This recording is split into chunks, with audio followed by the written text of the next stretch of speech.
Wassalatu wassalam ala nabiyina Muhammad wa ala alihi wa sahbihi ajma'in. Wa ba'd.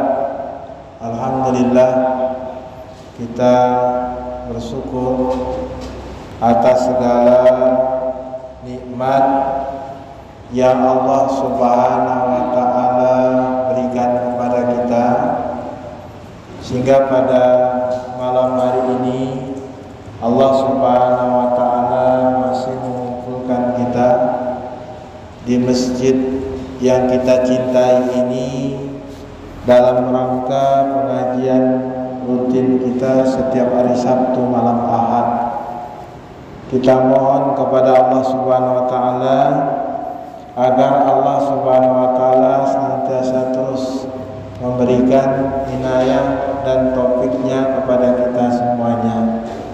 Selawat juga serta salam marilah kita perbanyak kepada Rasulullah sallallahu alaihi wasallam.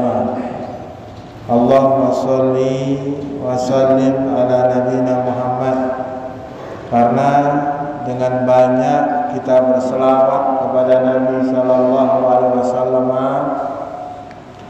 Allah akan angkat derajat kita dan yaumil kiamat kelak Allah Subhanahu wa taala berikan syafaat nabinya dengan izinnya. Pembahasan kita hari ini kita akan membahas tentang masalah 25 dosa syirik. Mudah-mudahan kalaupun tidak bisa kita selesaikan 25 dosa syirik ini dalam satu malam, kita lanjutkan di pertemuan yang akan datang. Jadi kalau kita berbicara kesyirikan, syirik itu dosa yang paling berbahaya. Dan syirik itu bapak-bapak sekalian, dosa besar yang paling besar di antara dosa-dosa besar. Maka oleh karenanya wajib bagi kita untuk mengetahui kesyirikan, tapi bukan untuk kita amalkan. Kita mengetahui bermacam-macam kesyirikan agar kita jauhi. Jangan sampai kita tidak tahu ternyata itu termasuk kesyirikan. Maka pada malam hari ini kita akan kupas 25 dosa syirik itu satu persatu. Yang pertama, dosa syirik yang pertama, berdoa kepada selain Allah Ta'ala, minta kepada selain Allah Subhanahu wa ta'ala. Maka ini termasuk dosa syirik. Berdoa, meminta kepada selain Allah, ini bahagian daripada dosa kesyirikan. Allah berfirman, jamaah rahimani wa rahimakumullah, di dalam surat Yunus ayat yang 106.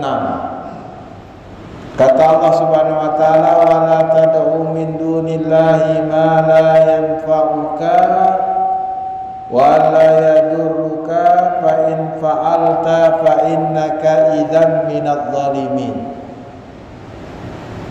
Kata Allah Subhanahu wa taala, dan janganlah kamu berdoa,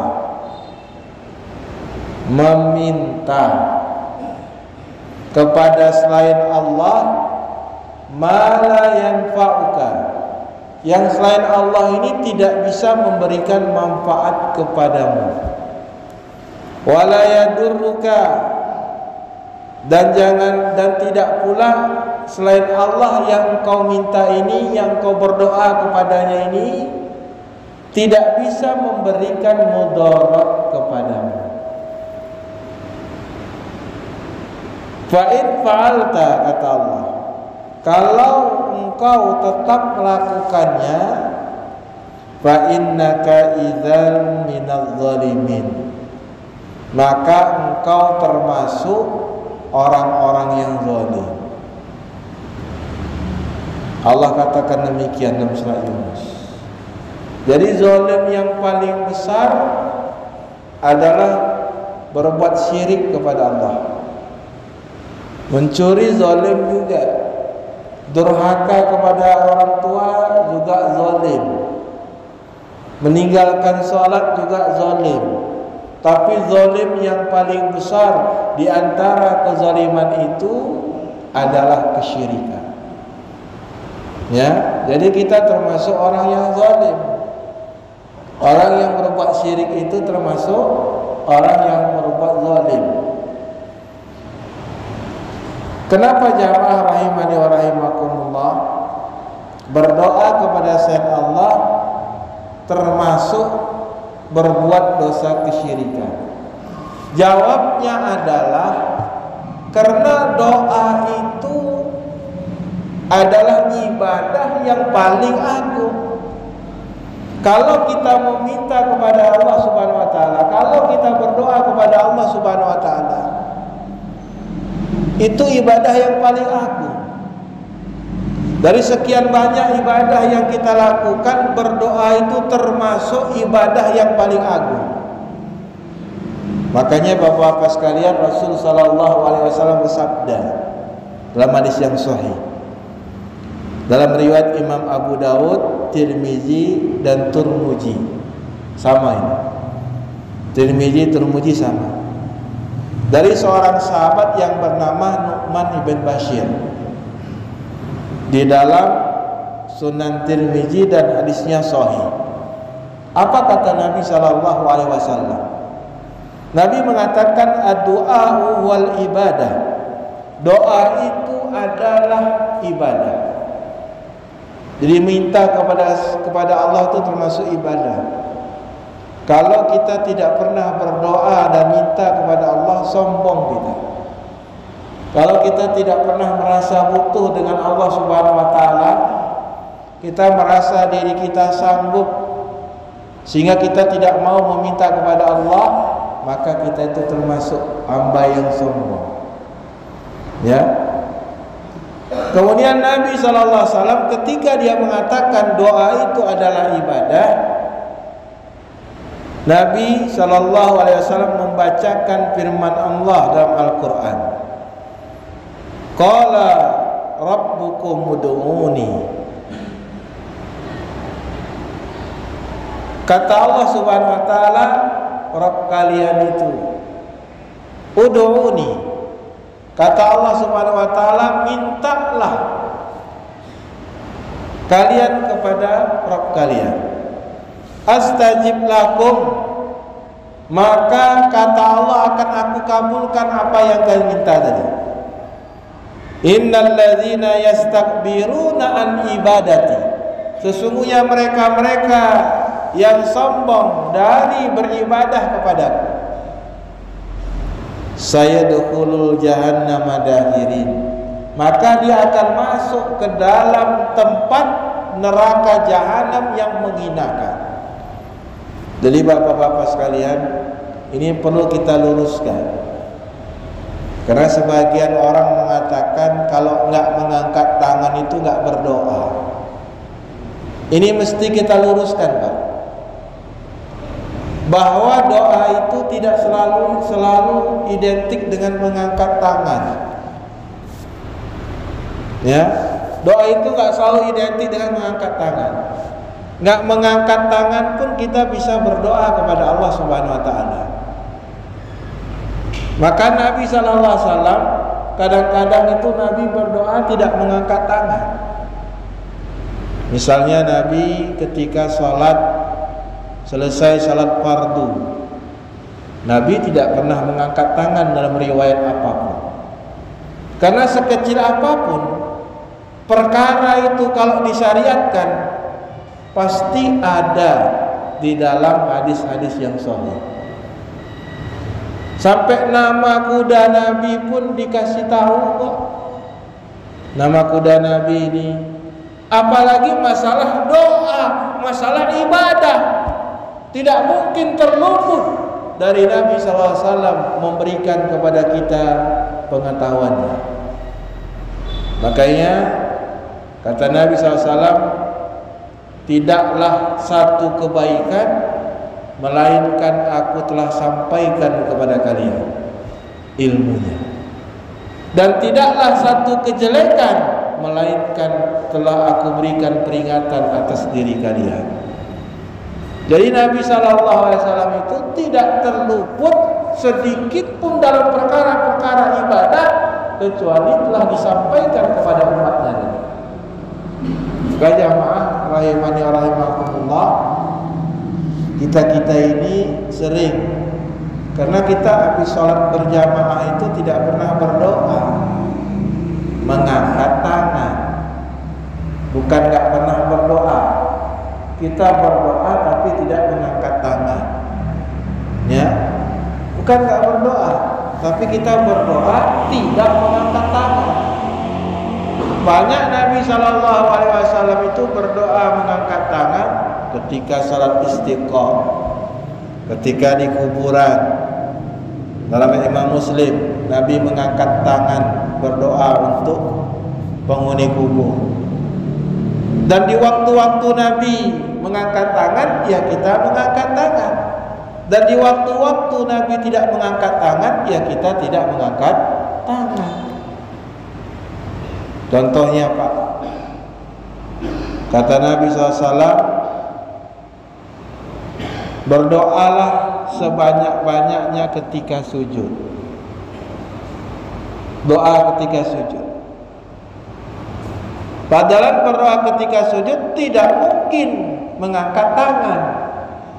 Tapi kenapa Nabi SAW perintahkan kita banyak berdoa ketika sujud? Itu posisi kita berdoa tidak mengangkat tangan. Makanya Nabi SAW mengatakan, kenapa kita disuruh berdoa ketika sujud Bapak-bapak sekalian? Karena pada saat kita sujud itu kita sedekat-dekatnya dengan Allah Subhanahu wa taala. Sedekat-dekatnya kita dengan Allah Subhanahu wa taala. Maka doa yang paling baik dan paling mesti kita lakukan adalah doa di dalam salat. Karena masih connect dia. Orang yang salat itu masih ada hubungan dengan Allah Subhanahu wa taala. Tidak bercampur dengan kehidupan duniawi. Maka doa yang paling bagus itu kata para ulama lebih utama dan lebih afdal ketika kita mendirikan salat. Kalau kita sudah berhenti dari salat, kita selesai salat, hubungan vertikal kita sudah putus dengan Allah Subhanahu wa taala. Maka kita disyariatkan banyak berzikir. Lepas itu baru kita berdoa. Nah ini Pak, orang bilang kebanyakan menuduh kita itu tak layak. Apa itu? Habis sholat temenung-menung aja, tangan di sini, di bawah perut. Nah ini fitnah kejam. Ya, fitnah kejam. Termenung-menung aja. Agama apa itu? Ibadah itu Pak bukan masalah rame-rame, bukan masalah enak nggak enak, sepi kali. Habis sholat sunyi senyap, nggak ada kehidupan, nggak enak saya rasanya. Bukan masalah enak nggak enak. Ibadah itu mesti kita sesuai dengan tuntunan Nabi Sallallahu Alaihi Wasallam. Enak nggak enak Anda, tapi ini tuntunan Rasul Sallallahu Alaihi Wasallam. Nah itu Pak. Makanya jamaah rahimani rahimakumullah, para ulama itu membagi doa itu ada dua, supaya kita paham. Jangan dikatakan kita tuh nggak berdoa. Saya sering dituduh nggak pernah berdoa Pak Ustadz. Atau Pak Ustadz nggak pandai berdoa. Ya kan? Kita harus mengerti dulu doa itu ada dua bentuk. Yang pertama adalah doa ibadah. Dia doa juga tapi dalam bentuk ibadah. Apa dia? Salat. Salat itu doa, Pak. Bapak-bapak melakukan salat 5 kali dalam sehari itu doa. Ya, tapi doa ibadah. Puasa itu doa, Pak. Doa ibadah kita kepada Allah, puasa, zakat, haji. Kenapa dikatakan orang yang sholat, orang yang puasa, orang yang haji dikatakan dia sedang berdoa? Atau dikatakan dia sedang berdoa? Itu ibadah, doa ibadah. Kenapa, Pak? Karena jamaah rahimani wa rahimakumullah, karena orang-orang yang melakukan ibadah tersebut berarti dia sedang memohon rahmat dan ampunan Allah. Betul nggak, Pak? Kita sedang sholat, kita sholat nih, kita sedang memohon ampunan Allah. Rabbi firli, Rabbi firli, Rabbi firli, subhanakallahumma, ya Rabbana walakal hamdu, Allahumma firli. Sedang berdoa kita. Orang yang sholat itu hakikatnya dia sedang meminta ampun dan rahmat kepada Allah Subhanahu wa taala dengan ibadah yang kita lakukan tadi. Maka oleh karenanya salat, puasa, haji, zakat itu adalah doa dalam bentuk ibadah. Itu, Pak. Maka kalau kita mempersembahkan doa tadi kepada selain Allah, maka itu termasuk dosa kesyirikan. Yang kedua, Bapak-bapak sekalian, adalah doa permintaan. Tadi yang pertama doa ibadah, yang kedua doa permintaan. Misalnya kita minta kepada Allah, ya, agar diselamatkan dari mara bahaya. Ini namanya doa permintaan. Kita minta diberikan keselamatan, diberikan kesehatan, diberikan rezeki, diberikan yang lain-lainnya dalam perkara-perkara yang ada manfaatnya bagi kita dan dijauhkan daripada mudarat. Maka ini Bapak-bapak sekalian, ini termasuk bentuk doa yang kedua, yaitu doa permintaan. Dan doa permintaan ini, ya, tidak syirik kalau kita minta kepada selain Allah jika memenuhi 3 syarat. Tapi itu doa permintaan, Pak. Kalau kita minta kepada selain Allah tidak syirik, enggak syirik. Misalnya saya minta kepada selain Allah, ya, yang pertama syaratnya orang tersebut mampu mengkabulkan apa yang saya minta, ya. Misalnya, tolong berikan saya makan, ya. Bapak mampu memberikan makan saya, ayolah Pak Ustadz kita ke warung. Minta kepada selain Allah ini, permintaan seperti ini tidak syirik, karena makhluk mampu memberikannya. Kalau kita minta kepada makhluk yang dia tidak mampu memberikan kepada kita kecuali Allah, maka itu termasuk kesyirikan. Misalnya, Pak Ustadz, sembuhkanlah penyakit saya. Ini syirik, karena yang menyembuhkan penyakit cuman Allah Subhanahu wa ta'ala. Jangan salah. Kalau kita minta Bapak sekalian kepada seseorang dokter, dokter, wahai dokter, sembuhkanlah penyakit saya, ya, syirik. Karena yang bisa menyembuhkan penyakit kita itu Allah Subhanahu wa taala. Tapi yang betul macam mana, Pak Ustaz? Pak dokter, obati penyakit saya. Karena dia bisa mengobati. Yang menyembuhkan penyakit tersebut adalah Allah Subhanahu wa taala.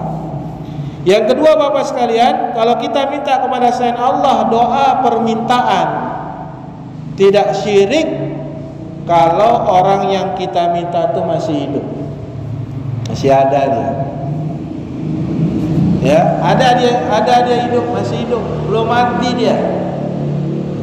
Kalau kita minta kepada orang yang sudah mati, datang kita ke kuburan orang soleh, wahai fulan, wahai tuan guru, berikan saya makan. Dia dah meninggal, syirik. Kalau dia masih hidup, karena dia mampu, tidak syirik. Kemudian yang ketiga, Bapak sekalian, syaratnya adalah orang yang diminta itu hadir. Mesti ada di hadapan kita. Kalau bapak-bapak minta sesuatu, orang yang enggak hadir, enggak ada di hadapan kita, termasuk kesyirikan. Misalnya, mak minta orang mama kita tuh enggak di tempat, kecuali pakai HP mungkin seperti hadir. Tapi kalau enggak ada hadir orangnya, walaupun dia hidup, itu seperti kita minta meyakini dia tuh maha mendengar. Kita yakini seperti itu termasuk bentuk kesyirikan. Kalau orang yang jauh kan, kita minta lewat kereta. Ya boleh Pak. Ya itu termasuk sama seperti hadir. Orangnya jauh nggak ada di tempat, kita telepon, kita nggak ada masalah. Yang masalah itu orang yang nggak hadir, kita nggak minta lewat telepon, lewat WA, tapi kita sebutkan namanya. Wahai tuan guru, wahai fulan, itu yang bahaya. Itu termasuk kesyirikan. Kenapa kesyirikan? Karena kita meyakini dia membaca isi hati kita, atau dia bisa mendengar walaupun jaraknya jauh dengan kita. Jatuh kepada kesyirikan. Kecuali pakai HP lah, ada video call sekarang, ada WA, itu nggak terjatuh kesyirikan. Jadi minta kepada orang yang tidak hadir, yang benar-benar tidak bisa kita sambungkan dia tadi, tapi kita yakini dia mendengar. Itu banyak Pak. Kalau orang sudah banyak berguru, bertarekat, dia yakini gurunya itu mendengar. Ya Pak, mendengar. Ketika dia terjepit, dia panggil nama tuan gurunya 3 kali. Ini termasuk kesyirikan. Seolah-olah dia meyakini ketika tuan gurunya dipanggil tadi, hadir menolong dia tadi. Itu terjadi Pak. Maka jangan sampai kita itu demikian tadi. Maka Bapak sekalian, termasuk ini yang pertama, dosa syirik yang pertama. Kemudian dosa syirik yang kedua. Kita 25 dosa syirik. Ini yang kedua. Yang kedua adalah menyembelih untuk selain Allah Ta'ala. Ini jangan sampai kita menyembelih untuk selain Allah SWT. Kalau kita menyembelih untuk selain Allah SWT, itu jelas kesyirikan. Kenapa Pak? Ibadah kurban, ibadah menyembelih itu termasuk ibadah yang paling agung, yang mesti hanya kita serahkan kepada Allah Subhanahu wa taala. Tak boleh kita sedikit pun palingkan sesembelihan kita itu kepada selain Allah Subhanahu wa taala. Kalau kita kurban 100 ekor, 99 ekor kita niatnya taqarruban, mendekatkan diri kepada Allah. Kita nyembelih untuk Allah Subhanahu wa taala, untuk mengagungkan Allah Subhanahu wa taala. Satu kurban saja niatnya bukan untuk selain Allah, maka satu kurban ini bisa membatalkan 99 ibadah kita yang kita serahkan kepada Allah Subhanahu wa taala. Begitulah bahaya dosa syirik. Begitulah bahaya dosa syirik tadi. Ya, dia tidak boleh bercampur dengan amal saleh. Ya. Maka orang-orang beriman itu tidak pernah mencampur adukkan iman mereka itu dengan kezaliman. Ya, innamal mu'minuna la yubtilu imanukum bil zulmin. Sesungguhnya orang-orang beriman itu tidak pernah mencampur adukkan iman mereka itu dengan kezaliman. Ini ayat ini Bapak-bapak sekalian, ini ayat yang memang penafsirannya langsung dari Rasulullah. Kalau ada ayat yang ditafsir oleh Rasulullah, kita tidak boleh menafsirkannya kembali, karena ayat ini langsung ditafsirkan Rasulullah. Ketika ayat ini turun kepada para sahabat, wahai orang-orang yang beriman, jangan kalian campur adukkan iman kalian dengan kezaliman. Maka pada saat itu para sahabat tidak bisa tidur, gelisah. Begitu turun ayat ini, gelisah para sahabat. Akhirnya mereka pun bertanya kepada Nabi SAW, ya Rasulullah, ya wahai Rasulullah, siapa di antara kita yang tidak pernah berbuat kezaliman? Siapa di antara kita yang tidak pernah berbuat kezaliman? Gak ada. Maka para sahabat gelisah. Ya. Apa kata Nabi SAW? Bukan kezaliman yang kalian pikirkan, tapi kezaliman di ayat tersebut, kata Nabi, adalah iman itu tidak boleh dicampur dengan kesyirikan.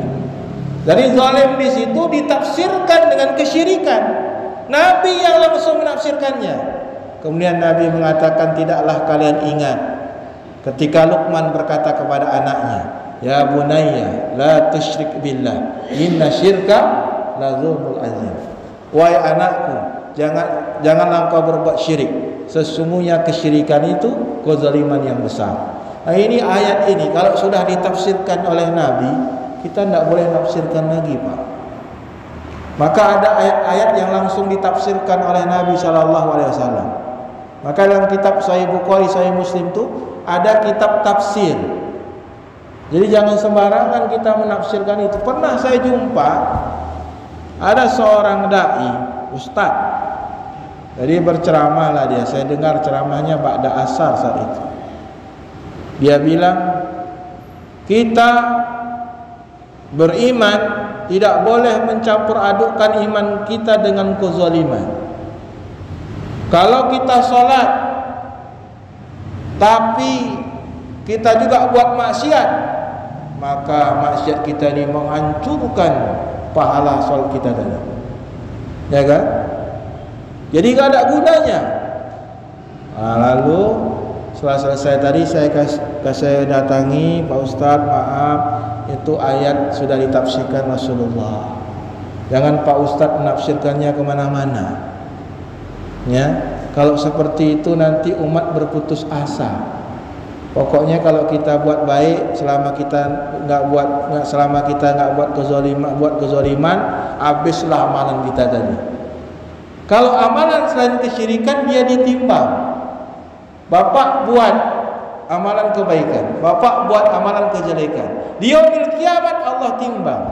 Makanya ada firman Allah, wa amma man saqulat mawazinu fa huwa fi syatir radiyah. Dan adapun orang-orang yang berat timbangan kebaikannya daripada timbangan kejelekannya ditimbang, maka sungguh dia tinggal di tempat yang diridhai oleh Allah. Apa kata Allah lagi? Wa amma man khaffat mawazinu. Dan adapun orang-orang yang ringan kebaikannya, lebih berat amalan kejelekannya, maka dia masuk ke dalam neraka hawiyah. Ditimbang, Pak, orang yang amal kebajikan. Tapi kalau kemaksiatan, kalau kesyirikan, Anda buat banyak amal soleh, Anda buat satu kesyirikan besar, maka gugur amal kebaikan tadi. Apa dalilnya, Pak Ustaz? Allah berfirman dalam Al-Quran, walau asyraka lahabita anhu ma kanu ya'manun.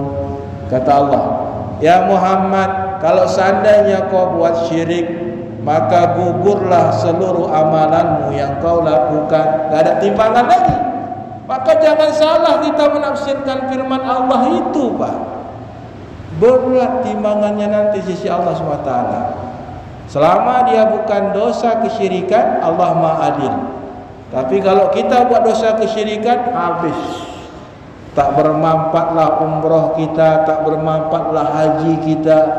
Bisa jadi kita murtad tanpa sadar ketika kita buat kesyirikan tadi. Nah itu. Maka jamaah rahimani rahimakumullah, maka menyembelih untuk selain Allah itu termasuk kesyirikan. Ini model sekarang muncul. tolak bala. Nah, saya nggak tahu apakah di Paibedi nggak ada ya. Alhamdulillah. Ini daerah-daerah lain. Tolak bala, memotong, menyembelih sapi atau kerbau. Kemudian kepalanya itu dibuang ke tengah laut. Betul tidak? Katanya takut dengan Nyi Loro Kidul. Kalau nggak seperti itu, nggak berani kami ke laut lagi, Pak Ustaz.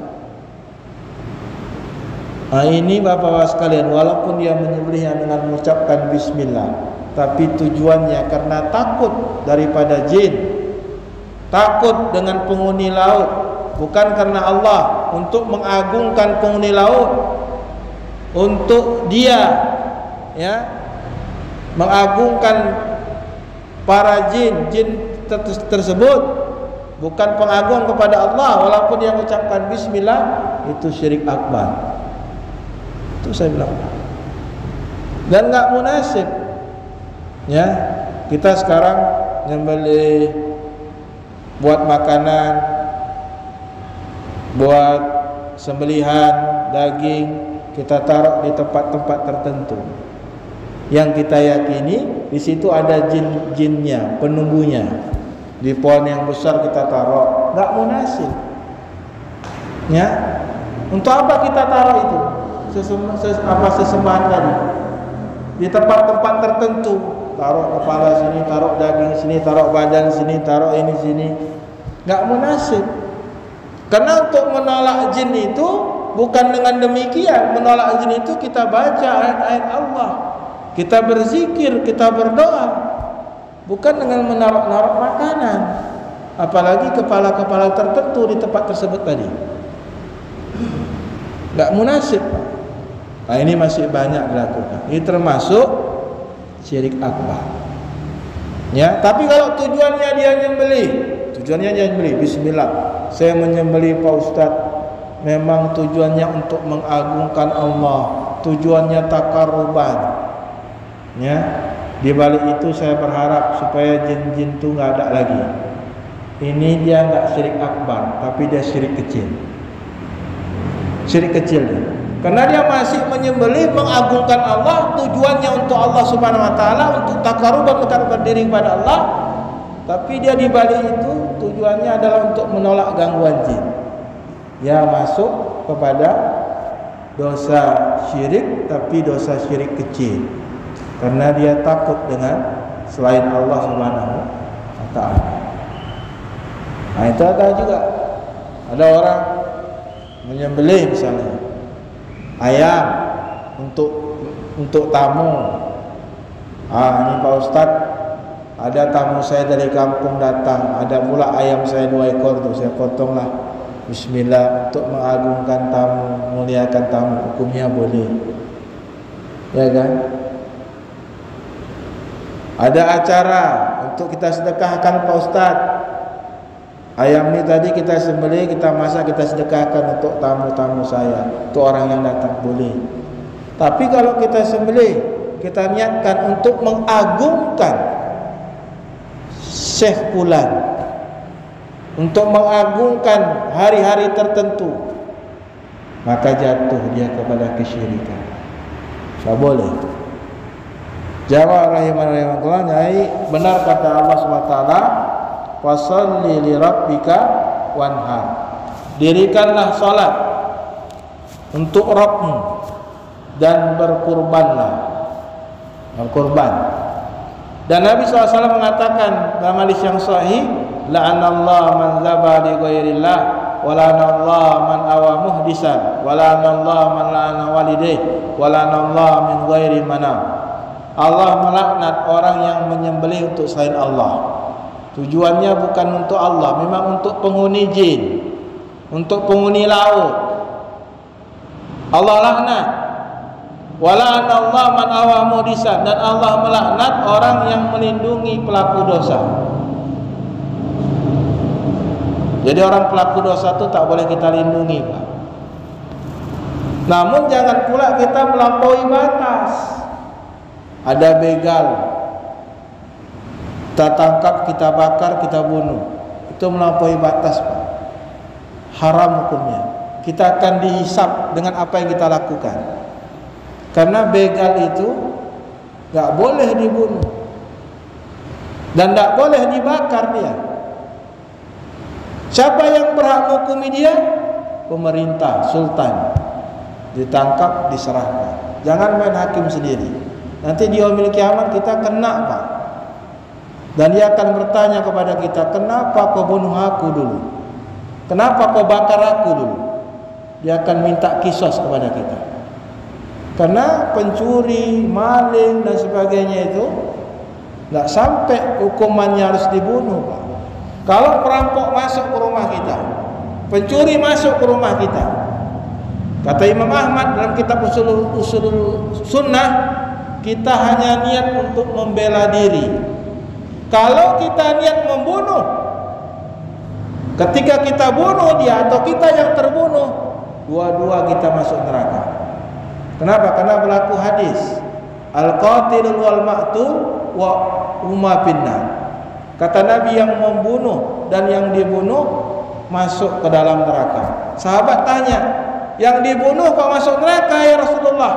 Karena dia punya niat membunuh, tapi karena dia didahului terbunuh, maka dia masuk ke dalam neraka. Jadi kalau seandainya perampok, begal masuk ke rumah kita tadi, kita tujuannya membela diri, tidak ada niat sedikit pun membunuhnya.